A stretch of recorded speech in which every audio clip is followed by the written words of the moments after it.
चले रुक कर लेते हैं कोंडागांव की खबर की ओर, जहां जिले के केशकाल से विकास के नाम पर जंगलों के विनाश की चौंकाने वाली तस्वीरें सामने आई हैं। बाईपास परियोजना में कथित लापरवाही के चलते ये वहां हजारों पेड़ काट दिए गए, जहां सड़क बननी ही नहीं थी। अब उसी परियोजना के लिए फिर से हजारों पेड़ों की कटाई की तैयारियां हो रही हैं। मामला केशकाल बाईपास परियोजना का है, जहां जानकारी के मुताबिक साल 2016-17 में नेशनल हाईवे विभाग द्वारा वन विभाग को जो अलाइनमेंट मैप सौंपा गया था, उसी आधार पर जंगल में पेड़ों की कटाई शुरू कर दी गई। लेकिन अब खुलासा हुआ है कि करीब 11 किलोमीटर लंबे बाईपास में लगभग 5 किलोमीटर हिस्से में गलत स्थान पर पेड़ काट दिए गए, यानी जहां सड़क निर्माण की जरूरत ही नहीं थी, वहां जंगल साफ कर दिया गया। इस कथित लापरवाही से पर्यावरण को भारी नुकसान पहुंचा है। मिली जानकारी के अनुसार हजारों हरे भरे पेड़ काटे जा चुके हैं और करोड़ रुपए खर्च होने के बावजूद परियोजना अधूरी पड़ी है। अब एक बार फिर इस परियोजना के लिए 6000 से अधिक पेड़ों की कटाई की तैयारियां चल रही हैं, जिससे पर्यावरण प्रेमियों और स्थानीय लोगों में नाराजगी साफ देखी जा रही है। वहीं डीएफओ दिव्या गौतम का कहना है कि गलत अलाइनमेंट पर पेड़ कटने की जानकारी मिली है, लेकिन जांच टीम गठित कर दी गई है और दोबारा सर्वे कराया जा रहा है और दोषियों पर कार्रवाई की जाएगी।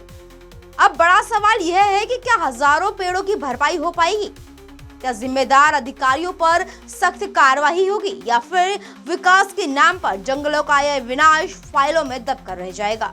इस खास खबर के लिए कोंडागांव से शाहिद मामन की रिपोर्ट। जी, इसमें अपना केशकाल बाईपास का जो न्यू बाईपास है उसमें एक इशू आया है पेड़ों की कटाई को लेकर के, तो उसके ऊपर अभी हम लोग शासन स्तर पर डिस्कस भी कर रहे हैं कि इस मैटर को कैसे रिजॉल्व किया जाए और जल्द से जल्द बाईपास का निर्माण किया। हाँ, इसकी भी जो आकलन हुआ है उसको हम लोग उसको संज्ञान में लेते हुए फॉरेस्ट डिपार्टमेंट के थ्रू इसमें कोऑर्डिनेट करके आगे किया जाएगा। कार्रवाई होगी डेफिनेटली, इसमें शासन इसमें एक्शन तो ज़रूरी लेगी और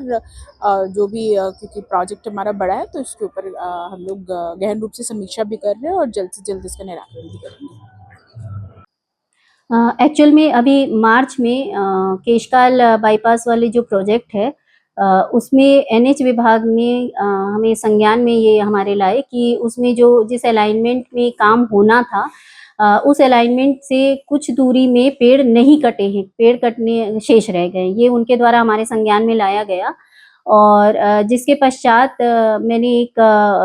एसडीओ के अध्यक्षता में एक टीम का गठन किया जांच करने के लिए और सर्वे करने के लिए। तो हमारे संज्ञान में भी फिर ये बात आई, फील्ड पे भी मैंने और स्वयं कलेक्टर मैडम ने भी दौरा किया और देखा कि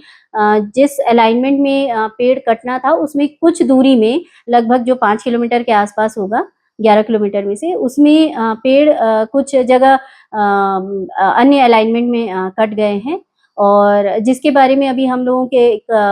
पुनः टीम गठित करके वन विभाग की तरफ से हम लोग रीसर्वे कर रहे हैं और जो स्वीकृत अलाइनमेंट था उसके केएमएल फाइल को मौके पे सत्यापन करते हुए रीसर्वे करके मार्किंग का कार्य कर रहे हैं।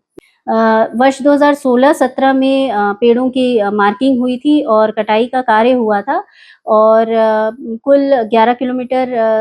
में पेड़ों की कटाई हुई थी, जिनका जो पूरा मटेरियल था वो कोंडागांव डिपो परिवहन किया गया था। अभी चूंकि मैंने जैसा आपको बताया कि सर्वे का कार्य प्रगति पे है, पर टेंटेटिवली जो पेड़ों की गिनती है वो करीब 5 से 6,000 के आसपास है और सर्वे पूरे होने के पश्चात मैं आपको एग्जैक्ट फिगर बता पाऊंगी। बिल्कुल, जो जिम्मेदार अधिकारी कर्मचारी है उनके विरुद्ध कार्रवाई के निर्देश हैं हमें, तो उसमें अधिकतम जो कर्मचारी है वो